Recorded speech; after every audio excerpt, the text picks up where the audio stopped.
अभिवादन स्वीकार कीजिए ब्रजेश मिश्रा का और आप देखना शुरू कर चुके हैं द डिबेट। बहनों भाइयों, मैंने पहले भी ये बात कही थी और आज इस बात को फिर से दोहरा रहा हूँ कि जंतर मंतर का स्टूडेंट प्रोटेस्ट इस देश में एक स्टूडेंट क्रांति में बदल चुका है। बात सिर्फ जंतर मंतर तक सीमित नहीं रही है, वो बात देश के विभिन्न प्रांतों और शहरों से होते हुए रांची तक पहुँच चुकी है। रांची में आज छात्रों ने अभूतपूर्व प्रदर्शन किया। पेपर लीक, नौकरियों में चोरी, बेईमानी, भ्रष्टाचार और किस तरह से नौजवानों का करियर खराब हो रहा है, जबरदस्त प्रदर्शन। तो अब सरकारें भी इस दिशा में काम करने लगी हैं। जैसे उत्तर प्रदेश की सरकार एक यूथ पॉलिसी पे काम कर रही है, युवा नीति पे। क्या है ये युवा नीति और योगी की यह युवा नीति युवाओं को कितना रास आएगी? क्या अन्य राज्य भी और भारत की सरकार भी युवाओं को लेकर कुछ बड़े फैसले लेगी, या फिर ये आंदोलन सिर्फ जंतर मंतर या रांची तक सीमित नहीं है? इसकी आंच देश के हर राज्य को महसूस करनी पड़ेगी, जो अपने को बदलेगा नहीं। आज चर्चा इसी विषय पे। बहनों भाइयों, युवाओं ने क्रांति कर दी है, बल्कि मैं तो कहूँगा कि ये स्टूडेंट प्रोटेस्ट देश में एक नई तरह किस्म की क्रांति लाया है। लगातार पेपर लीक, शिक्षा में असमानता, नौकरी के अवसरों में कमी, पारदर्शिता का अभाव, बेईमानी, भ्रष्टाचार और हर पेपर लीक। इस मुद्दे से मध्यम वर्ग का, निम्न मध्यम वर्ग का, गरीब किसान मजदूर का बेटे सब परेशान। अमीरों को छोड़ दें तो बाकी सबके बच्चे परेशान। कारण सिर्फ एक है, पेपर लीक, शिक्षा का अभाव, नौकरियों में समानता का अवसर नहीं, नौकरियों में भ्रष्टाचार। इन मुद्दों ने नौजवानों को अंदर तक गुस्से में उबाल दिया है। शायद यही कारण है कि जिन्हें माना गया था कि वो कभी देश में अपनी बात को गंभीरता से नहीं रख सकते हैं या जिन्हें सीरियस नहीं लिया जाता था, उन्होंने देश में क्रांति का एक नया बिगुल फूंका है। जंतर मंतर से निकली ये चिंगारी किसी एक प्रांत राज्य तक सीमित नहीं रह गई है। अब ये छात्रों की चेतना से जुड़ गया मुद्दा है और ये मुद्दा हर सरकार का पीछा करेगा। जिन्हें लगता है कि वो चैन से बैठे हैं और उनके यहाँ कुछ नहीं, सबको पीछा करेगा ये, क्योंकि ये क्रांति हो चुकी है। लोगों के मन से भय निकल चुका है। छात्रों में अब इस बात की समझ आ गई है कि अब बस, अब बहुत हो गया, इसे आगे बर्दाश्त नहीं किया जाएगा, क्योंकि उनका तो सब कुछ चला गया। यदि समय पर उनके अटेम्प्ट पूरे नहीं हुए, एज निकल गई, बेकार। तो ये छात्रों की जो कुंठा है, ये अब क्रांति में बदल चुकी है। इसलिए मैं कहता हूं कि इसे किसी भी सरकार को हल्के में नहीं लेना चाहिए। तो उत्तर प्रदेश की सरकार पिछले 2-3 दिनों से एक बात कह रही है। चीफ मिनिस्टर ने भी इस बात को मंच से कहा कि हम एक युवा नीति पर काम कर रहे हैं, जहां हम युवाओं के समग्र विकास, शिक्षा, रोजगार के मुद्दे को एड्रेस करेंगे। यानी एक यूथ पॉलिसी पर योगी सरकार काम कर रही है। क्या है ये यूथ पॉलिसी? अब सरकार को अचानक कैसे याद आया कि युवाओं को लेकर भी एक नीति बनानी है? और इससे क्या फायदा होगा उत्तर प्रदेश में?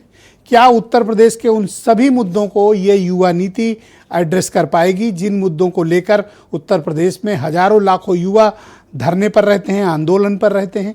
क्या उन मुद्दों को समग्रता के साथ सुलझाया जा सकता है? उत्तर प्रदेश पेपर लीक के मामले में बदनाम है। कार्रवाइयां भी हुई, लेकिन पेपर लीक रुके नहीं। क्या ये युवा नीति जो मुख्यमंत्री योगी आदित्यनाथ के नेतृत्व में तैयार हो रही है, क्या इन सभी मुद्दों को एड्रेस करेंगे? क्या शिक्षा के, रोजगार के मुद्दों को एड्रेस किया जाएगा? क्या पारदर्शिता की गारंटी ली जाएगी? क्या ईमानदारी की गारंटी इस युवा नीति में होगी, या ये सिर्फ एक आयोग होगा जो रिटायर लोगों के को काम देने का अड्डा है? मैं कहता हूं कि युवा नीति बनाएं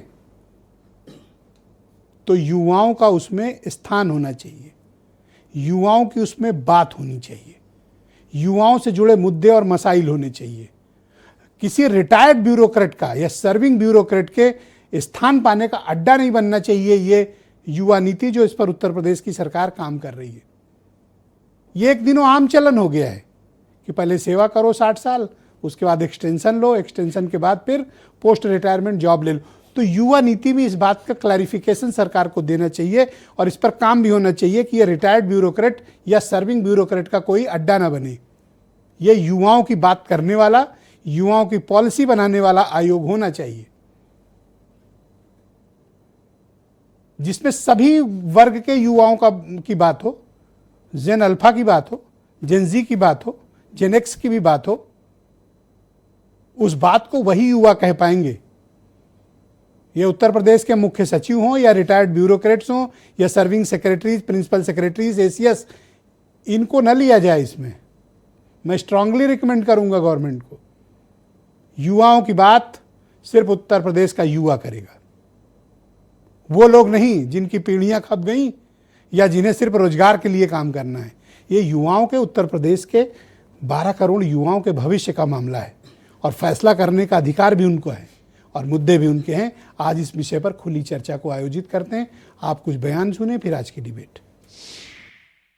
यूपी के अंदर बहुत शीघ्र हम युवा नीति लेकर के आ रहे हैं। हर जिले के अंदर, हर विश्वविद्यालय के अंदर युवा के लिए मुख्यमंत्री अभ्युदय कोचिंग की व्यवस्था, विश्वविद्यालय में हम वर्चुअल भी और फिजिकल भी वहां क्लास की व्यवस्था रहेगी। पढ़ाने वाला होगा वहां का डीएम भी 1 घंटा देगा, एसपी 1 घंटा देगा। We condemn it, we are against it, we do not recommend it, we do not support it. We are very clear, कोई कंफ्यूजन नहीं हमारे माइंड में।